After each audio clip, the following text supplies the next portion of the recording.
Israel और Hamas की जंग का आज 20वां दिन है। जंग रुकने का नाम नहीं ले रही है। इजराइल गाजा पर लगातार बमबारी कर रहा है, जिसकी वजह से हलाक होने वाले अफरादों की तादाद में तेजी से इजाफा देखने को मिल रहा है। इस जंग में अब तक 6,500 से जायद लोग हलाक हो चुके हैं। वहीं 17,000 से जायद अफराद बुरी तरह जख्मी हो चुके हैं।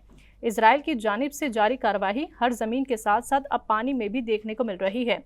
समुंदर में भी इजरायली फौज के हमले हो रहे हैं। आपको बता दें कि हमास के लड़ाके समुंदर के रास्ते इजराइल में दाखिल होने की कोशिश में थे, लेकिन इजरायली फौज ने रडार पर इनको देखते ही मार गिराया। इजरायली पीएम की तरफ से जमीनी कार्रवाई के इशारे के बाद से ही इजरायली फौज बॉर्डर पर तैनात है। जुनूब और शुमाल में इजरायली आर्मी जमीनी ऑपरेशन के लिए तैयार खड़ी है। इजराइल की तरफ से सीज फायर के कोई आसार नजर नहीं आ रहे। आईडीएफ का कहना है कि ये जंग अभी और लंबे वक्त तक जारी रहेगी। वहीं आपको बताते चले कि इजराइल की तरफ से जारी बमबारी की वजह से गाजा को काफी तिब्बी साजो सामान की किल्लत का सामना करना पड़ रहा है, जिसके नतीजे में गाजा पट्टी में तकरीबन 12 अस्पताल बंद हो चुके हैं और गाजा के 46 मेडिकल सेंटर भी पूरी तरह से ठप हो गए हैं। इजराइल और हमास के दरमियान जारी इस जंग पर पूरी दुनिया की नज़र है।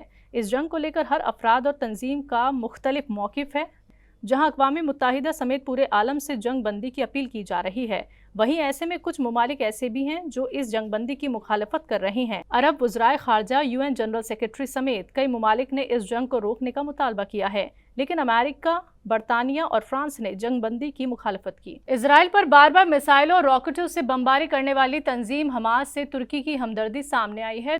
तुर्की के रजब तैयब एर्दोगान ने हमास को दहशतगर्द तंजीम मानने से इनकार कर दिया। तुर्की सदर एर्दोगान ने पार्लियामेंट के अंदर कहा कि हमास दहशतगर्द तंजीम नहीं है। यही नहीं, इजराइल फ़लस्तीन जंग के दरमियान उन्होंने अपना इजराइल का दौरा भी मनसूख कर दिया है। दरअसल तुर्की सदर रजब तैयब एर्दोगान ने गुज़िश्ता रोज़ कहा है कि हमास दहशतगर्द तंजीम नहीं है, बल्कि एक आज़ादी पसंद तंजीम है जो अपनी सरजमीन के तहफ़्फ़ुज़ के लिए जद्दोजहद कर रहा है। पार्लियामेंट में अपनी पार्टी के कानून साजों से खिताब में एर्दोगान ने कहा कि इजराइल ने तुर्की की नेक नियति का फ़ायदा उठाया है और वो पहले की मनसूबा बंदी के मुताबिक इजराइल का दौरा नहीं करेंगे। सदर एर्दोगान ने मजीद कहा कि वो गाजा में हमास के खिलाफ गैर इंसानी जंग की वजह इजराइल का दौरा करने का मंसूबा मनसूख कर रहे हैं। उन्होंने आगे ये भी कहा कि हम इजराइल जाने वाले थे, लेकिन अब इसे मनसूख कर रहे हैं और नहीं जाएंगे। Hamas bir terör örgütü değil, topraklarını ve vatandaşlarını koruma mücadelesi veren, evet, bir kurtuluş ve bir mücahitler grubu. Hamas और इजराइल के दरमियान जारी जंग को लेकर अक़वाम मुत्तहिदा में बड़ा बवाल हो गया है। दरअसल अक़वाम मुत्तहिदा के सरबराह एंटोनियो गुटेरेस के एक बयान को लेकर इजराइल उस वक्त आग बबूला हो उठा जब एंटोनियो गुटेरेस ने सलामती काउंसिल के इजलास में ये कह दिया कि हमास ने इजराइल पर बगैर वजह के हमला नहीं किया। इजराइल गुटेरेस के इस तबसरे पर सख्त नाराज़ हुआ और उसने अक़वाम मुत्तहिदा के सरबराह से इस्तीफ़े और माफ़ी का मुतालबा भी डाला। इजरायली वज़ीर ख़ारजा एली कोहेन ने सलामती काउंसिल के वज़ारती इजलास में शिरकत की। उन्होंने अक़वाम मुत्तहिदा के हेडक्वार्टर में गुटेरेस के साथ होने वाली मीटिंग को मनसूख कर दिया। कोहेन ने अक़वाम मुत्तहिदा के सिक्योरिटी जनरल पर दहशतगर्दी को बर्दाश्त करने और उसे जवाज़ फराम करने का इल्ज़ाम लगाया। वहीं अक़वाम मुत्तहिदा के सरबराह ने कहा कि ये बात तस्लीम करना भी ज़रूरी है कि हमास की जानिब से किए गए हमले बिला इश्तियाल नहीं थे। फ़लस्तीन की आवाम 56 साल से जुल्म सितम का शिकार है। वहीं एंटोनियो गुटेरेस के बयान को लेकर उठे बवाल के बाद उन्होंने प्रेस कॉन्फ्रेंस से खिताब करते हुए सफाई भी पेश की है। आइए आपको सुनवाते हैं एंटोनियो गुटेरेस के दोनों बयान। It is important to also recognize the attacks by Hamas did not happen in a vacuum. The Palestinian people have been subjected to 56 years of suffocating occupation.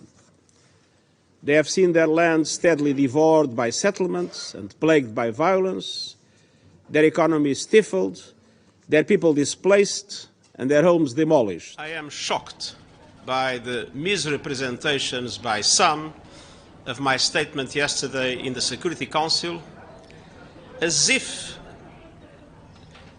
I was justifying acts of terror by Hamas. चलिए खबरों की शुरुआत करते हैं। वज़ीर आज़म नरेंद्र मोदी ने महाराष्ट्र की आवाम को कई तोहफे दिए। वज़ीर आज़म नरेंद्र मोदी ने महाराष्ट्र के अहमदनगर में कई तरक्याती मंसूबों का इफ्तिताह किया और संग बुनियाद रखी।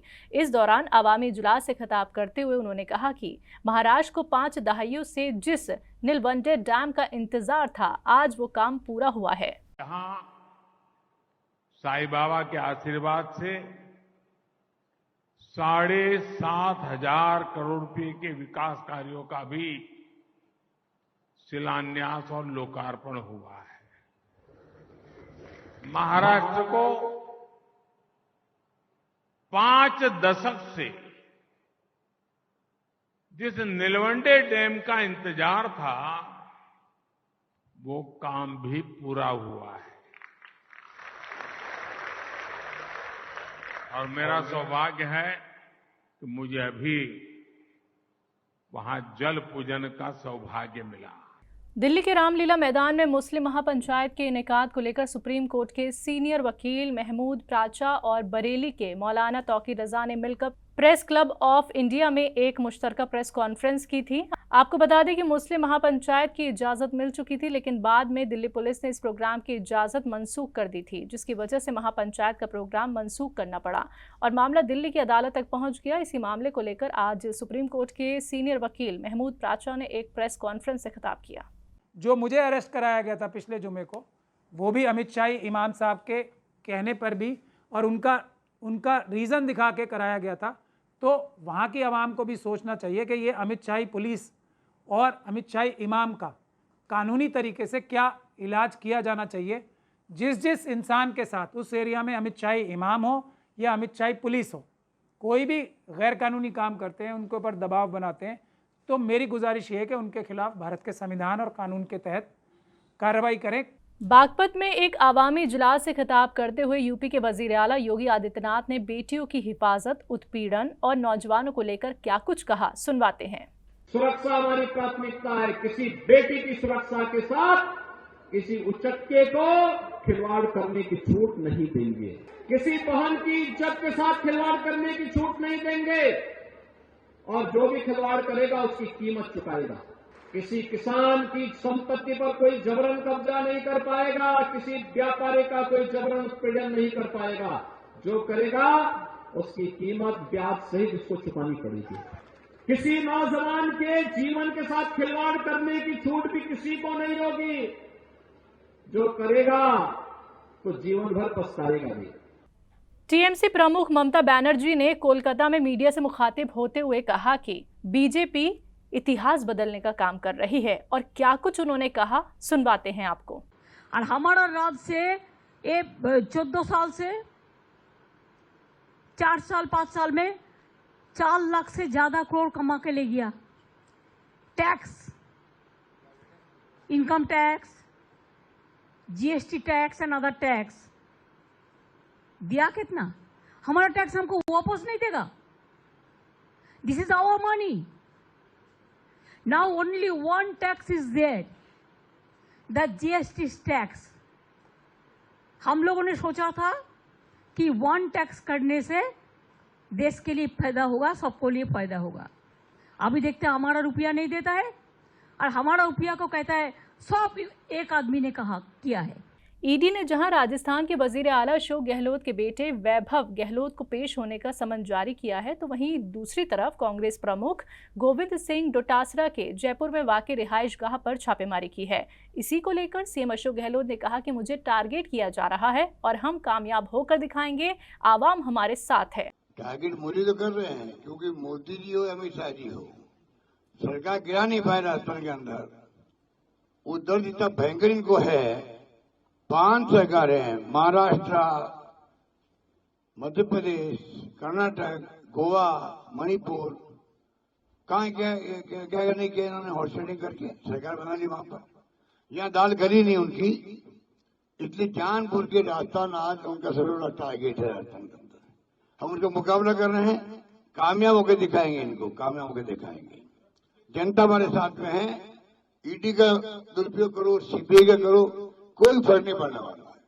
और आज इन्होंने जो किया है, प्रदेश कांग्रेस कमेटी अध्यक्ष के ऊपर हमला किया है, जनता इनको बख्शेगी नहीं। हरियाणा के वजीर आला मनोहर लाल खट्टर ने आज चंडीगढ़ में एक प्रेस कॉन्फ्रेंस से खिताब किया। इस दौरान उन्होंने डीबीटी मंसूबों का जिक्र करते हुए कहा कि बिचौलिए पहले आड़े आते थे, हमने किसानों का पैसा सीधे उनके खातों में डाला है और अन्य प्रकार की तमाम सहूलियात, मंसूबों, व्यवस्थाओं पर काम किया है। डीबीटी की जो योजना है, यानी जितने प्रकार का लाभ समाज को मिलना चाहिए। बिचौलिए जो थे वही उसमें आड़े आते थे। जितना पैसा रिलीज होता था उसका बहुत बड़ा प्रतिशत जो है बीच में गायब हो जाता था। हमने डीबीटी की सारी योजनाएं बनाई, किसानों के लिए जो उनको पैसा दिया शायद 80,000 करोड़ रुपए के लगभग हमने किसानों को सीधा उनके खातों में डाला है। और भी जो सेवाएं हैं, चाहे स्कॉलरशिप्स हैं, चाहे अन्य प्रकार की उनको सुविधाएं हैं, उसका रियल टाइम जो उसको पैसा मिलना चाहिए, ऐसे 36 लाख जो इस प्रकार के लोग थे जिनके खातों को हमने ठीक किया है और जिसके कारण से पात्र लोगों को वो चीजें पहुंची हैं।